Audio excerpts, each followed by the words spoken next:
제가 조금 늦었습니다. 죄송합니다.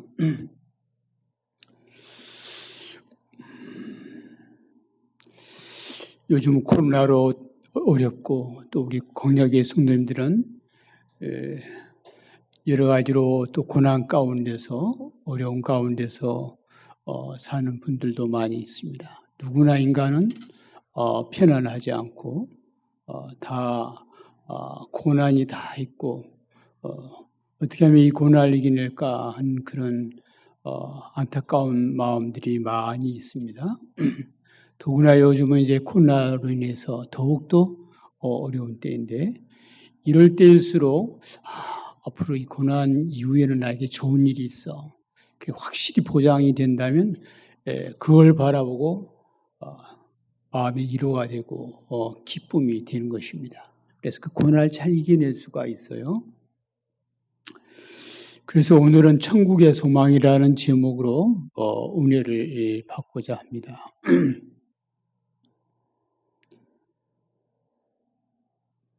우리가 구원을 받는 것은 예수를 믿음으로만 가능하다고 그랬어요. 우리 요한복음 3장 16절을 줄기 암송하는데 우리 오늘도 한번 다 같이 암송해 보겠습니다. 한번 띄워보실까요? 다 웬만한 분이 외우시죠. 요한복음 3장 16절 시작.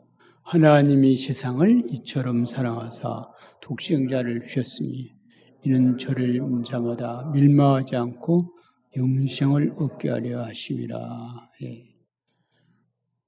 우리 인간은 너나 할 것 없이 다 죽어요. 죽음을 향해서 나아가는 것입니다. 죽지 않은 사람은 아무도 없어요. 그런데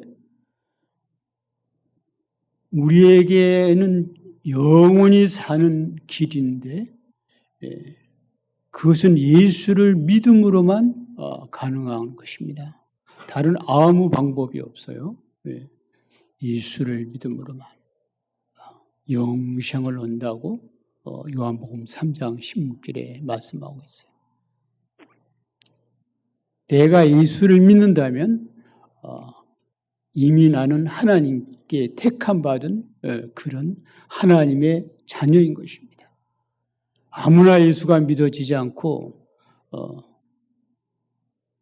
택한 자들만 하나님의 아들 예수님이 나의 죄를 대신해서 죽으셨구나. 그게 믿어진단 말이죠. 그리고 3일 만에 다시 살아나셨구나. 그게 믿어져요. 이건 놀라운 하나님의 은혜인 것입니다. 이 하나님의 자녀에게는 영생을 얻는다는 그 소망이 있어요. 영생. 우리가 죽은 이후에 가는 길은 멸망의 길, 즉 지옥 가는 길, 천국 가는 길, 이 두 길이 있다고 말씀했습니다. 우리는 다 그걸 믿고 있어요. 근데 오늘은 여러분들도 많이 알고 있지만 또 더 다시 한 번 더 천국은 어떻게 생겼으며 또 거기에는 누가 다스리시고 우리가 서울하면 이제 서울으로 또 것이다. 다들 서울에 오래 산 사람은 그걸 알고 있잖아요. 천국에 대해서 성경이 말하는 만큼 우리가 오늘 쭉 살펴보고 그 천국에 내가 가고 싶다 하는 그 간절한 소망이 불듯 일어나기를 바랍니다. 우리 인간은 죽음이라는 게 있는데 이 죽음을 어떻게 맞이하는가 이게 다 자세가 달라요.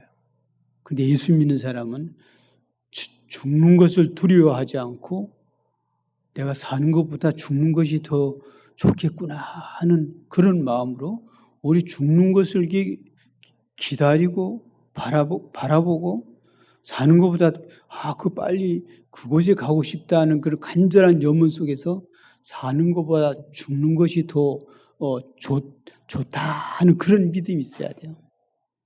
사도 바울은 빌립보서 1장에 내가 사는 것과 죽는 것 그 두 사이에 끼어 있는데 내가 이 세상을 떠나서 그리스도에게 가는 것이 더욱 좋다 그랬어요. 그리스도께 가는 것이 더욱 좋다. 그러나 내가 살아있으면 여러 성도들을 섬기고 있으니 여러 성도들을 위해서 내가 유익하다. 그런 말을 하고 있어요. 예. 사도 바울의 심정은 이 세상 사는 것보다 죽어서 저 천국 가는 것을 더욱더 간절하게 바라는 마음이 간절했던 거예요. 이게 진실한 성도들의 자세인 것입니다. 예. 그래서 사도 바울은 천국에 대한 간절한 소망이 있었고 또 모든 사도들도 이 천국에 대한 소망이 있었어요. 그런데 예수님의 12제자 중에 11제자는 다 이렇게 순교를 당했어요. 그 당시에 로마 황제가 내가 신이다. 나에게 경배하라. 나에게 절하라 그럴 때 그 사도들이 결코 거기에 순복하지 않았어요. 그리고 교회에서 사도들은 항상 저 황제는 사람인지 우리 신이 될 수 없다. 그래서 황제의 숭배를 거부한다는 이유로 사도 요한 빼놓고는 전부 다 순교를 당했어요. 예.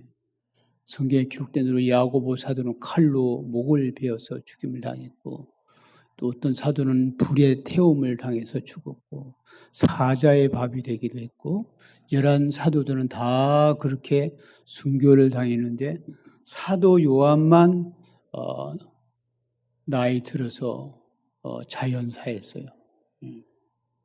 근데 실상은 사도 요한도 산순교자예요.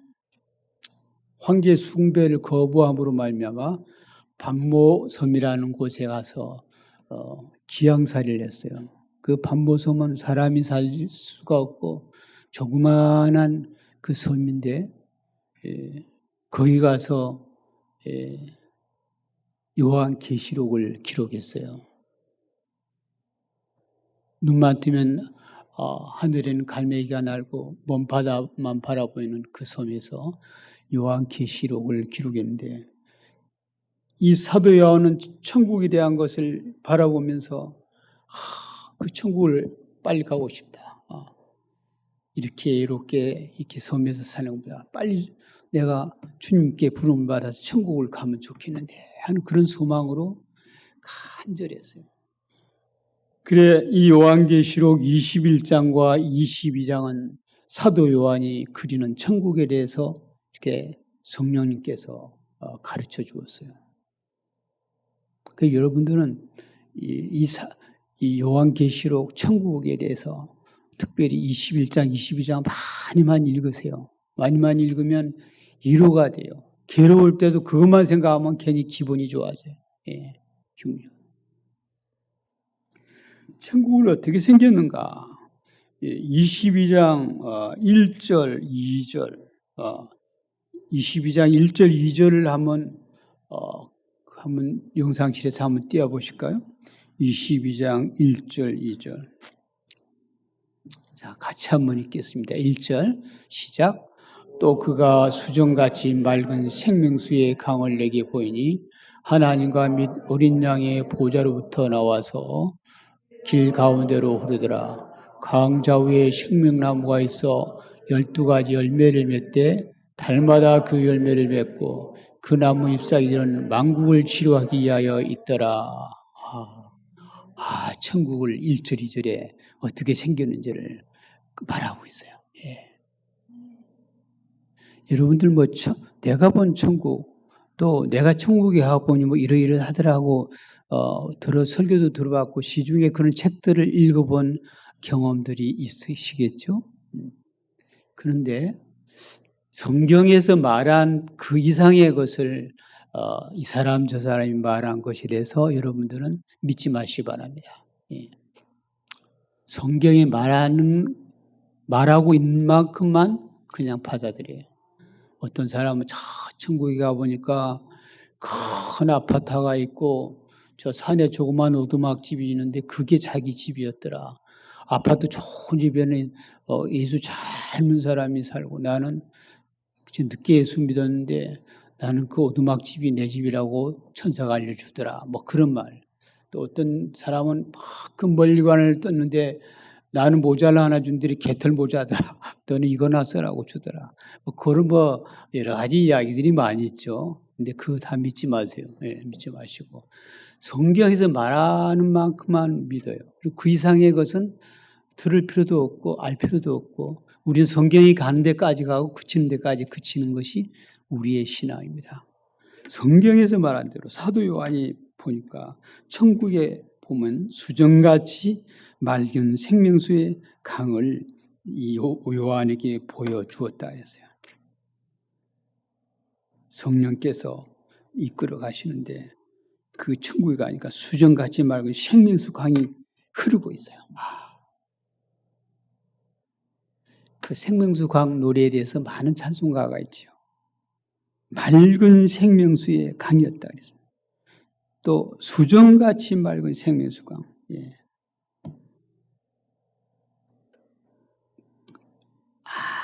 아주 그 오염이 되지 않냐는 그 맑은 빛나는, 예, 맑은 이 뜻은 빛나는 그런 뜻도 있어요. 빛나는 생명수의 강이 흐르고 있었어요. 그 근원이 어디서부터 시작됐느냐면 하나님과 및 어린 양의 보좌로부터 나왔다 그랬습니다. 이건 뭘 의미하는가? 예. 영원한 생명이 하나님 아버지 또 어린 양 대신 예수님께로부터 근원이 되었다는 거예요. 생명수 강은 우리의 영원한 생명을 주는 건데 그 원천은 성부 하나님 그리고 우리 죄를 대신해서 죽신 어린 양 대신 예수님에게서부터 그 근원이 시작이 되더라는 것입니다. 상징적인 것으로 이해를 해야 되고 어찌됐든 그 강이 쭉 흐르고 있었어요. 또 그 광 왼쪽과 오른쪽에는 생명나무 과실이 있었다. 과실나무가 있는데 이 과실나무에는 12가지 열매를 맺히더라는 것입니다. 12가지 열매. 그리고 매달 한 번씩 열매가 열려서 먹을 수가 있는 그런 과일나무라고 그랬습니다. 그리고 그 나무 잎사귀들은 만국을 치료하기 위하여 있었더라. 그 잎사귀들은 만국을 치료하기 위한 그런 약재료가 된다 그랬어요. 한약은 대개 그 이파리라든지 식물의 이파리, 뿌리, 열매가 한약 재료가 주로 되죠. 또 동물도 보면 뭐 동물의 피, 뭐 뿔, 녹용이라든지 이건 뿔이죠. 뭐 이런 것들이 한약 재료인데 한약 재료의 주된 재료는 대개 식물의 잎, 뿌리, 열매입니다. 그런데 천국에도 그 생명나무 과일의 잎사귀들은 만국을 치료하기 위한 그런 재료가 되더라 하는 것입니다. 이것은 다 뭘 가르치느냐면은 우리에게 영생을 주는 그런 과일, 그걸 먹으면 영원히 살고 배고프지 않냐는 그런 과일이 있다는 거예요. 에덴 동산에도 원래 과일나무가 있었죠. 근데 동산 중앙에 있는 과일나무는 먹지 말라. 그걸 먹는 날에는 정령 죽으리라 그렇게 말했습니다.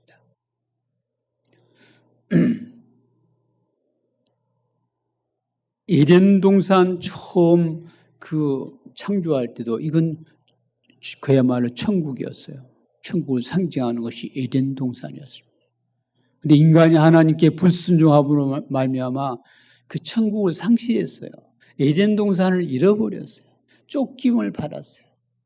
그리고 그 에덴 동산에 들어갈 수 없도록 천사를 불칼을 천사가 그걸 막고 있었어요. 어딘지 모르고 인간은 그 에덴 동산에 들어갔었는데 이게 다 천국을 상징하는 것입니다. 그 당시에도 먹고 사는 게 과일나무였어요. 과일. 지금은 뭐 각종 뭐 곡식이 오곡백과가 있고 또 여러 가지 채소가 있는데 원래 에덴 동산에서는 과일을 먹고 살았어요. 근데 천국에 우리가 간다면 생명나무 과일을 먹고 살 것이고 그 생명수 강을 마시고 살 텐데 그 생명수 강물을 마시면 영원히 목마르지 않고 생명 과일을 먹으면 영원히 또 배고프지 아니하리라고 말하고 있습니다.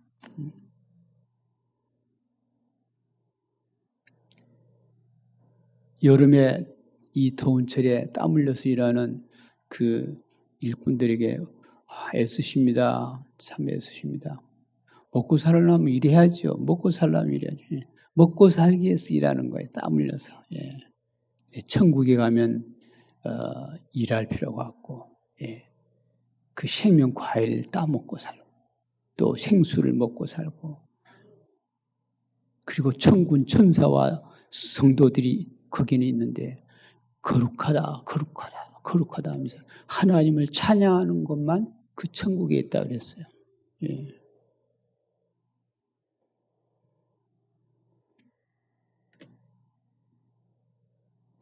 그리고 또 동물의 세계에도 그 천국에는 변화가 된다 그랬어요. 이사야 11장을 한번 펴보실까요? 이사야 11장. 범죄함으로 말미암아 에덴 동산이 엉겅퀴가 났고 동물들도 강한 동물이 약한 동물을 잡아먹고 그렇게 됐는데 천국에 가면 그 동물의 세계에도 변화가 일어난다 그랬어요.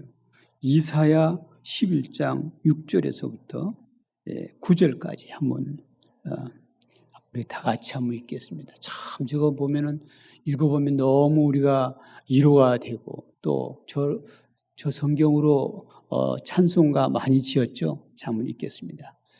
그때의 이리가 어린 양과 더불어 표범이 어린 염소와 함께 노며 송아지와 어린 사자와 살진 짐승이 함께 있어 어린 나에게 끌리며 암소와 곰이 함께 먹으며 그것들의 새끼가 함께 엎드리며 사자가 소처럼 풀을 먹을 것이며 젖 먹는 아이가 독사의 구멍에서 장난하며 젖된 어린아이가 독사의 글에 손을 넣을 것이라.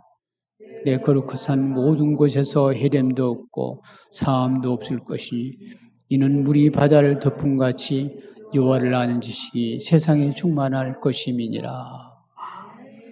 동물 세계에도 변화가 있어요. 천국에. 원래 에덴 동산에서는 동물을 잡아먹고 그런 일이 없었습니다.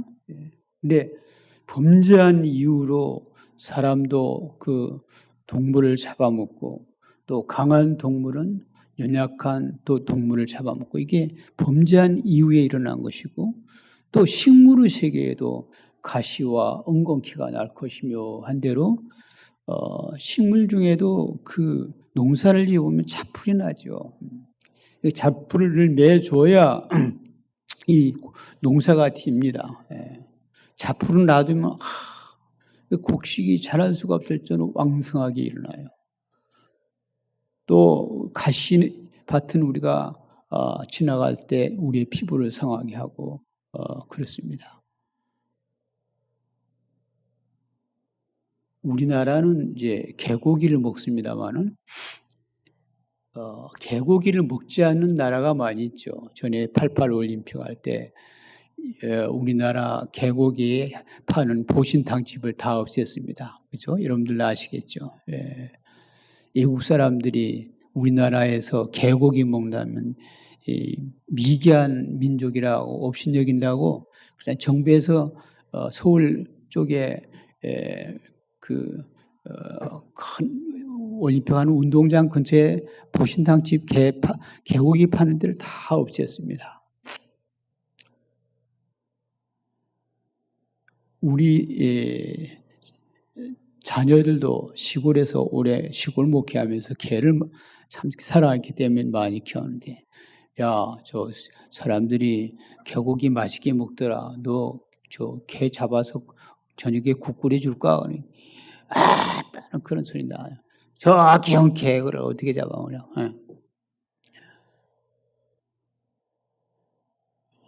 사실 생각하면 그 동물들은 참 귀여운 동물들이 많이 있어요.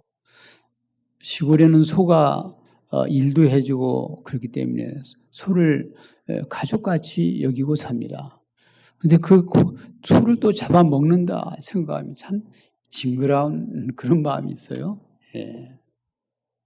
이게 다 죄를 지은 이후에 일어난 것입니다. 그리고 여러분들 뭐 흔히 농촌 생활을 오래 해본 분들은 강한 동물이 약한 동물을 잡아먹는 걸 들어봤을 것입니다. 그리고 동물의 왕국 뭐 동물 나오는 영화 TV 채널이 있죠. 참 보면 볼수록 참 재미가 있는데 그 강한 동물이 연약한 동물 잡아먹는 거 보면 참 비참해요. 그죠? 그런 걸 보고 비참함을 느낄 수 있어요. 예.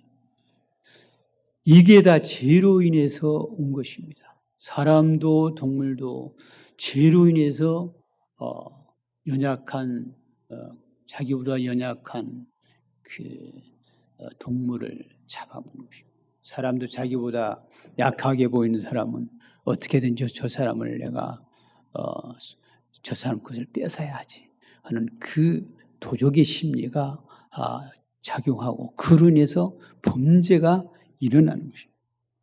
그래서 천국에 가면은 그 모든 것이 사라지는 것입니다. 6절에 보면 이리가 어린 양과 함께 살며 표범이 어린 염소와 함께 누우며 송아지와 어린 사자와 살림 짐승이 함께서 어린아이에게 꿀 것이다. 이렇게 말합니다. 암소와 곰이 함께 먹으며 그것들의 새끼가 함께 엎드리며 사자가 소처럼 풀을 먹을 것입니다. 젖먹나이가 독사의 구멍에서 장난하며 젖된 어린아이가 독사의 굴에 손을 넣을 것이라 했어요. 예. 뱀이란 동물은 가장 징그러운 짐승입니다. 또 인간이 처음에 범죄할 때 마귀라는 놈이 이 뱀 속에 들어가서 하와를 유혹을 했습니다. 그 이후로 뱀이 우리 인간의 가장 징그러운 그런 동물인데 그러나 그 천국에 가면 어린아이가 독사의 굴에 손을 넣어도 물지 않고 장난하며 그렇게 살 것이라 그렇게 말하고 있습니다. 원래 에덴 동산에서도 하와가 뱀하고 이야기할 정도 되면 그 동물이 타락하기 전에 아마 뱀이 무척 아름다웠을 것이라고 그렇게 추측을 합니다. 지금같이 징그러우면 어떻게 여자가 뱀하고 이야기하겠습니까? 예. 타락하기 전에는 그토록 이 동물의 세계가 아름다웠는데 인간이 범죄함으로 말미암아 이 동물의 세계도 저주가 하고 서로 잡아먹고 죽이고 하는 일들이 일어난 것입니다. 제가 시골에 살 때 개를 3대를 키웠어요. 할아버지 개, 엄마 개, 또 새끼 개. 3대 개를 키웠는데 너무 귀여웠어요. 예. 우리 애들이 그 개와 더불어 가족같이 살았습니다. 예. 그런데 저런 개를 잡아먹다니. 예. 그리고 제가 시골 목회하면서 우리 애들을 위해서 큰 돈벌이 하기 위해서 닭도 돈벌이 하기 위해서 키우진 않는데 애들이 너무 좋아해서 염소도 키워보고 닭도 키워보고 오리도 키워보고 개도 키워보고 고양이도 키워보고 많이 키워왔어요. 예. 정말 참 그 동물들이 아름답습니다. 그리고 저 닭리가 오늘 저녁에 잡아서 닭죽 끓여줄까 그러면 아빠가 저는 귀여운 닭을 어떻게 잡아먹냐. 우리 애들 집에서 키운 동물은 절대 잡아먹는단 말 안 하죠. 이게 다 죄로 인해서 온 것인데 천국에 가면 그 잡아먹는 세계가 다 없어질 것입니다.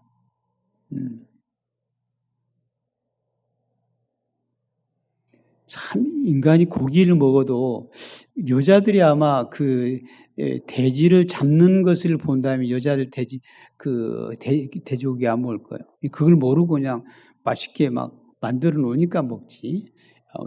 아마 여자들이 잡는 관계를 본다면 고기 먹을 사람들 없을 거예요. 그게 다 범죄함으로 인해서 온 것인데 주님이 다스리는 그 나라가 되면 천국에는 동물의 세계도 변화가 돼서 서로 사랑스럽고 서로 같이 사는 서로 즐기고 사랑스럽게 사는 그런 세계가 올 거라고 성경은 말하고 있습니다. 제가 중국 선교사로 있을 때 한 독신 여자 선교사님이 외로우니까 개를 키웠어요. 밍밍이라고 했는데 그 선교사님이 이제 한국을 나오면서 제발 우리 집 개 밍밍이 좀 이렇게 봐주세요 그랬어요. 누구한테 맡길 사람이 없다고.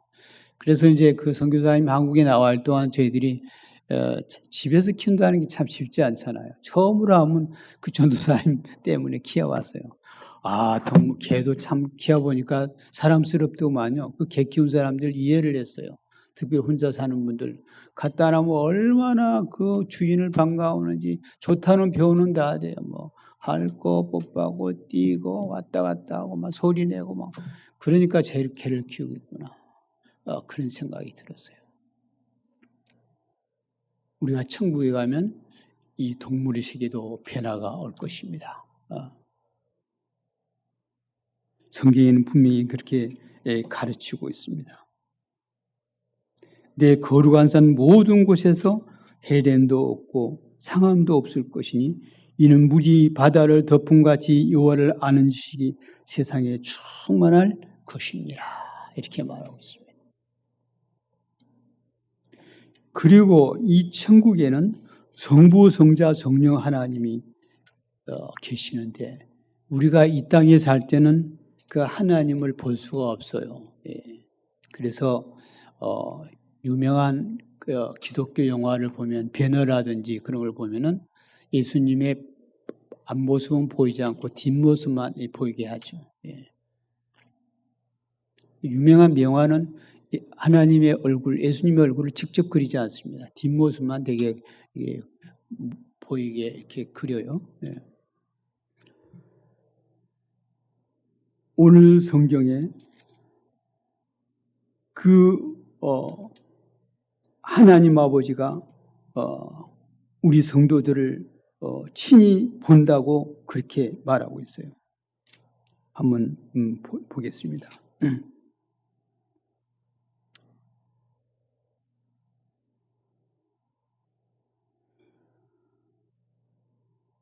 그 3절, 4절 한번 읽어보겠어요. 요한계시록 22장 3절, 4절 다시 한번 읽도록 하겠습니다.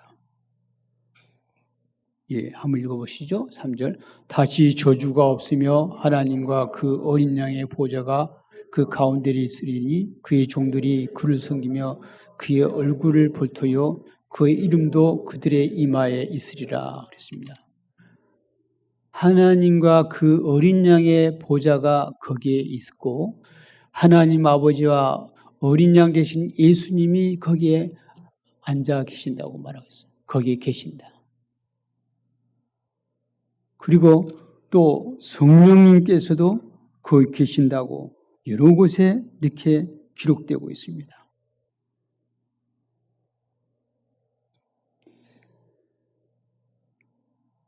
이 세상에서는 우리가 하나님을 친히 볼 수가 없어요. 그 얼굴을 볼 수가 없는데 여기 4절에는 그의 얼굴을 친히 볼 것이라 그랬습니다. 우리 인간이 죄를 지은 이후로 하나님을 직접 볼 수가 없어요. 너희가 나를 보면 죽으리라 그랬어요. 모세도 그의 뒷모습만 보았고 그를 직접 보지 못했습니다.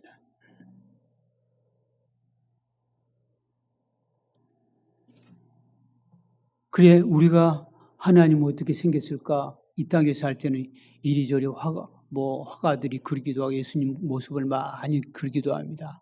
그리고 우리 동양에서는 할아버지 같은 모습을 그리는 그 하나님이다, 신이다고 이렇게 말하고 있는데 우리가 이 땅에 살 때는 결코 하나님을 볼 수가 없어요.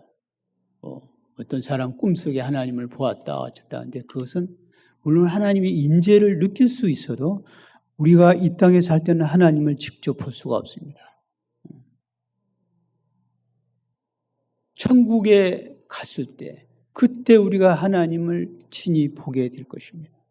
그러나 이 땅에서 할 때는 우리가 상상만 하는 거예요. 인자하신, 가장 인자하신 하나님, 가장 지혜스러우신 하나님, 모든 걸 아시는 전능하신 하나님, 하나님의 성품에 대해서 성경은 많이 가르치고 있죠. 어디나 계시는 하나님. 창조할 때도 성부, 성자, 성령은 이 세상을 같이 창조했어요. 인간을 창조할 때도 하나님의 영은 수면에 운행하시니라 1장 1절에 보면 성령이 그렇게 나오고 있고, 그리고 또 아들 되신 예수님에 대해서 신약에서는 죽기로 하고 있잖아요. 구약에는 하나님의 영, 주의 영 뭐 이렇게 성령을 말하고 있어요. 신약에서는 성령을 보혜사, 또 하나님의 영, 그리스도의 영 이렇게도 표현을 합니다. 성부, 성자, 성령 하나님은 우리가 이 땅에 살 때 볼 수 없어요. 분명히 인격체로 계시는 분이고 우리 인간의 이해로 하나님을 어떻게 더 이상 말할 수 없습니다. 그러나 성부, 성자, 성령은 다 똑같이 다 세 분이 계셔요. 삼위일체의 하나님이라고 하는데 이 세 분은 인간과 달리 그 본질상 동일하다, 동등하다 하는 의미에서 일체라는 표현을 쓰는 거예요. 삼위 하나님이 그 천국에 계셔요. 친히 얼굴을 볼 거라 그랬습니다. 친히 얼굴. 우리 저번에 하나님에 대해서 제가 말씀한 바가 있는데 우리 인간은 세 사람이 모이면 다 다르지 않습니까? 다 재능도 다르고 지식도 다르고 성품도 다르고 사랑하는 정도도 다르고 믿음도 다 달라요. 그런데 성부, 성자, 성령 하나님은 영원 전부터 계시고 영원까지 계시고 전능하신 하나님이시고 똑같이 사랑이 많으시고 똑같이 지혜가 많으시고 똑같이 어디나 계시고 그렇게 삼위 하나님을 표현하고 있어요. 그래서 우리는 그걸 그냥 믿음으로 받아들여야지 이것을 어떤 과학적으로 뭐 어쩌니 저쩌니 뭐 이렇게 따질 게 아니고 그냥 성경에 그렇게 기록하고 있으니 그런 전능하신 위대하신 하나님으로만 성부, 성자, 성령님을 이해해야 됩니다. 그런데 천국에 가면 성부, 성자, 성령 하나님이 계시면 우리가 친히 볼 거라 그랬어요. 죽기 전까지는 우리는 몰라요. 죽기 전까지는.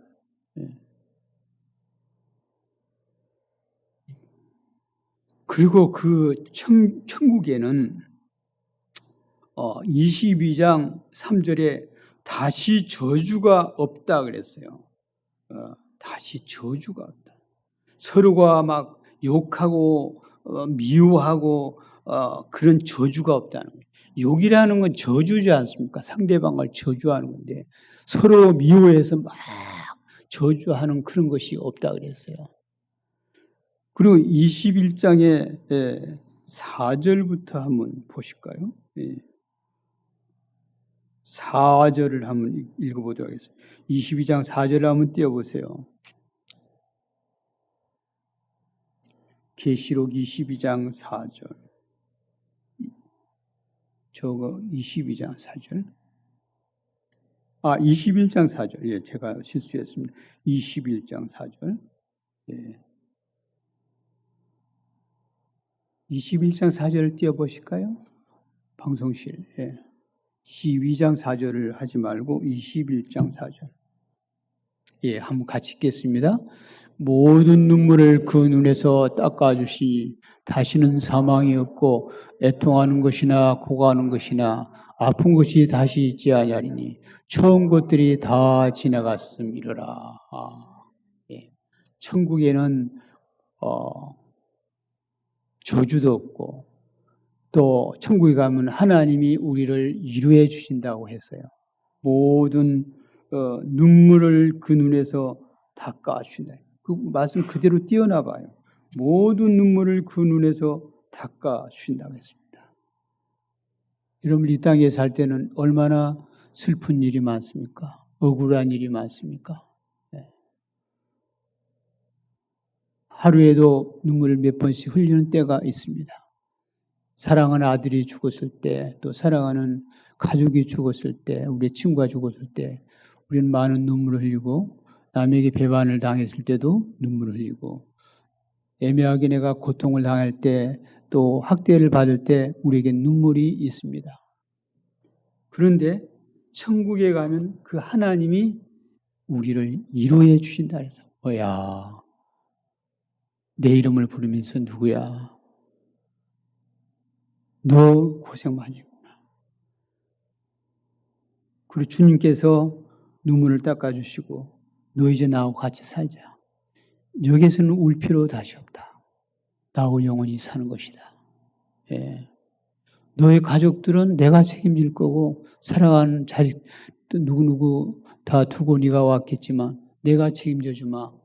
여기 와서는 슬퍼할 것 없어. 이 주님께서 우리를 위로해 주신다 그랬어요. 예. 우리가 이 땅에 살 때는요, 내가 위로받을 길이 없을 때가 많아요. 어쩔 때는 내가 억울한 일도 하고 아주 어려운 일 당해서 눈물을 흘릴 때 사람에게 가서 말해봤자 내가 그 사람에게 멸시받을 것 같고, 또 그 사람이 내 문제 해결해 줄 것 같지도 않고, 그래서 그때는 내가 하나님 앞에 나아가서 그냥 눈물을 흘리며 기도할 수밖에 없는 때가 많이 있어요. 특히 요즘에 어떤 성도님이 아들이 죽을 암병에 걸렸어요. 그래서 가서 찾아가는데, 거기 가서는 이제 대개 하는 말이 그러죠. 그런 경우 자식들이 병들고 아프고 죽을 때 위로할 말이 없잖아요. 그죠? 대개가 그때 가서 위로할 말이 없네요. 그 말을 많이 합니다. 그리고 나서 하는 말은, 저 하나님을 의지하십시오. 주님께서만이 당신을 위로해 주시고 눈물을 닦아 주실 것입니다. 내가 100마디 말을 한들 위로가 되겠습니까? 그 말이 가장 좋은 말이에요. 그 말 외에 할 것이 없어요. 그리고 같이 한번 울어주는 것밖에 가장 좋은 위로는 그 방법이 그거밖에 없어요. 얼마나 슬프세요. 제 말이 위로가 되겠습니까? 주님만이 성도님의 그 마음을 알고 계시니까 그저 주님께 맡기십시오. 기도하십시오. 주님께서 분명히 위로의 손길을 베풀어 주실 것입니다. 이게 이제 우리의 위로의 말이에요. 근데 천국에 가면 우리가 이 땅에 살 때 많은 억울한 일 당하고 슬픈 일 많이 당하고 고통스러운 눈물이 있을 때 그런 때가 너무 많은데 천국에 가서는 주님이 우리를 위로해 주실 것입니다. 제가 선교 지역을 이제 향해서 갈 때 우리 가족을 다 데려갔고 우리 어머니도 이제 제가 결혼해서 계속 모시고 살았어요. 그래 저희 어머니도 이제 90이 다 돼가는 노인이 됐는데 저는 기도하면 할수록 사람마다 다 주신 은사가 다른데 중국에 선교하러 가고 싶은 마음을 주님이 강하게 주셨습니다. 그래 우리 형제들에게 내가 지금까지 우리 어머니 모셨고 어머니 제가 모시고 가겠습니다. 우리 형제가 7남매인데 그런데 우리 형제들이 다 반대예요. 그리고 우리 고향에 사는 누님이 예수를 잘 믿는 누님인데 그 매형하고 지금까지 모신 거 고맙다. 또 우리 어머니 아버지 다 천국 죽었는데 이제 우리가 모시겠다고. 그리고 어머니는 고향이 뭐 눈 감아도 다닐 수 있는 동네길이고 그러니까 고향에서 모시기 별로 안 좋겠나. 그래서 우리 누님과 매형이 모신다고 간곡하게 말해서 참 안타까웠어요. 저 형제들도 다 그걸 동의하고 그렇게 좋겠다고 말하는데 내 혼자 고집을 세우고 우리 어머니 모시고 갈 수가 없었어요. 모든 여건도 다 만들고 뭐 다 준비하고 있었는데 할 수 없이 그냥 제가 선교지 중국을 갔습니다. 근데 인간이기 때문에 제가 우리 어머니만 생각하면 제일 힘들었어요. 우리 어머니만 생각하면 그냥 눈물이 그렇게 많이 났어요. 나를 이렇게 키워준 어머니인데 또 손주들을 다 똑같이 키웠는데 어렸을 때부터 나를 키운 걸 생각하기만 하면 그냥 나이가 들어갈수록 뭐 눈물 많아진 거 있죠. 왜? 그렇게 해야 그냥 눈물이 많아져서 제 아내가 당신은 그렇게 나이 들어가면서 그렇게 왜 그리 많이 우냐고 그런 말을 많이 했어요. 예. 생각하기만 생각하면 지금도 그래요. 천국까지 한 4년이 지난 뒤에 우리 어머님이 천국 가셨는데 지금도 이제 어머니만 그 단어만 생각해도 우리 어머니가 막 연상이 되는 거예요. 그래서 막 지금도 그냥 가슴이 메어와요. 그냥 눈물이 나는 거예요. 그래서 이제 천국 가면 이 눈물이 없어지리라 주님이 이루어 주시리라 생각하는데 이 세상은 사실 우리 인간이 연약하기 때문에 눈물이 많잖아요. 또 감수성이 예민한 분이 특별히 있는데 눈물이 많은 게 좋은 거예요. 사실 사랑의 눈물 아니겠습니까?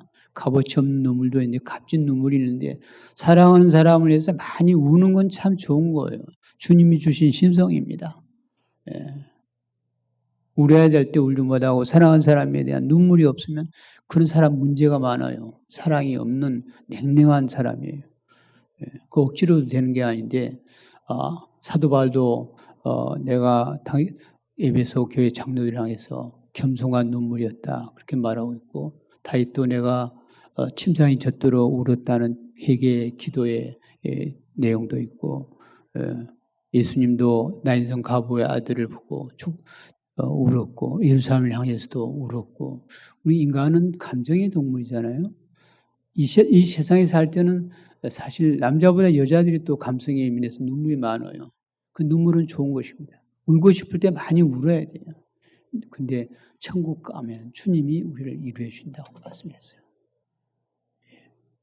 저도 이제 막 눈물 날 때 이 본문 말씀을 많이 묵상했어요. 주님이 내 마음 알고 계시지. 내 마음을 누가 알아주랴. 제가 기도하기를 좋아해서 거기에는 산에도 다 중국은 보안 지역이라서 못 들어가고 강가가 있는데 강가는 이제 기도할 수 있어요. 강가를 밤에 가서 막 거닐 때는 우리 어머니가 막 나는 어렸을 때부터 키워준 걸 생각하면 그렇게 눈물이 막 쏟아졌어요. 우리가 그 외에도 이 땅에 살 때 눈물이 많은 것입니다. 그럴 때마다 주님이 나를 위로해 주시지 천국에 가면 위로해 주시고 눈물을 닦아 주신다 그랬어. 그렇게 위로를 삼으셔야 됩니다. 그리고 또 이 성경에 보면은 천국에 사망이 없다. 다시 죽는 것이 없다고 말하고 있고 애통하는 것이 없다 그랬습니다. 이것은 슬픈 일이 없고 또 거기 가면 이제 회개할 것이 다시 없어요. 이미 천국 가면은 다 용서해 주셨기 때문에 회개에 눈물을 흘릴 필요도 없고 또 거기에는 장례식이 없어서 울을 것도 없고 또 거기에 가면 아픈 것이 없을 거라고 했습니다. 아픈 것이 있잖아요. 지금은 병이 많은 시대예요. 저 무슨 암 무슨 암 뭐 췌장 말기 뭐 또 이암 말기 대장암 말기 뭐 뇌암 뭐 간암 뭐 베리벨 뭐 백혈병 알지 못하는 병 옛날에는 그대로 병 이름도 모르고 죽는데 지금은 뭐 병원에 가서 그것도 낫겠다고 온갖 뭐 방법을 다 해봅니다. 얼마 전에도 아들이 췌장암으로 죽어가는데 어머니가 그 어머니를 만났어요. 내가 요즘은 일이 숨도 안 잡히고 그냥 가슴이 벌렁벌렁해서 막 혼자 길을 걷는데요. 이리저리 저리 미친 사람같이 길을 걷는데요. 그러다가 다리가 아파서 이제 더 이상 못 걸으면 들어온대요. 아들만 생각하면 가슴이 미어져서 견딜 수가 없대요. 그런 분도 봤고 이 땅에서는 병이 많은 시대입니다. 병이 많은 시대. 제가 20대에 나환자 교회를 섬긴 그런 경험이 있습니다. 나환자들이 제일 위로받는 말씀이 21장 4절 말씀이에요. 그 천국에 가면 아픈 것이 있지 않다 그랬어요. 내 코가 문드러지고 눈이 문드러졌지만 천국에 가면 가장 아름다운 모습으로 변화가 되리. 그 천국에서 나 주님과 찬송하며 살리. 어떤 또 남에서부터 휠체어 타고 다니는 그 여자 성도님은 그랬어요. 나 저 나라에선 사슴같이 뛰리. 그 말씀 있잖아요. 이 아픈 것도 사라지고 사슴같이 뛰며 주님을 찬양하며 춤추리. 그 말을 바꾸더라고요. 예.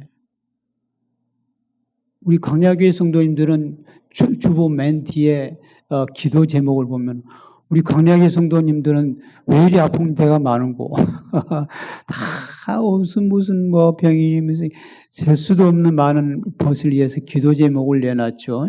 우리 광야교회는 아픈 것이 많은 사람들이 모이는 교회입니다. 이런 데서 누가 위로가 되겠습니까? 천국에 가면 아픈 것이 없고 병이 없습니다.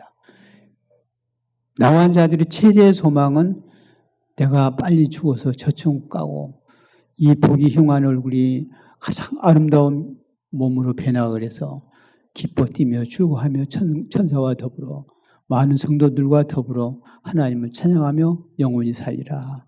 그런 소망이 가장 큰 소망이듯이 우리 광야교회 성도님들 또 아픈 사람들 많이 보고 아예 기거하면서 이 교회에서는 살지 않습니까?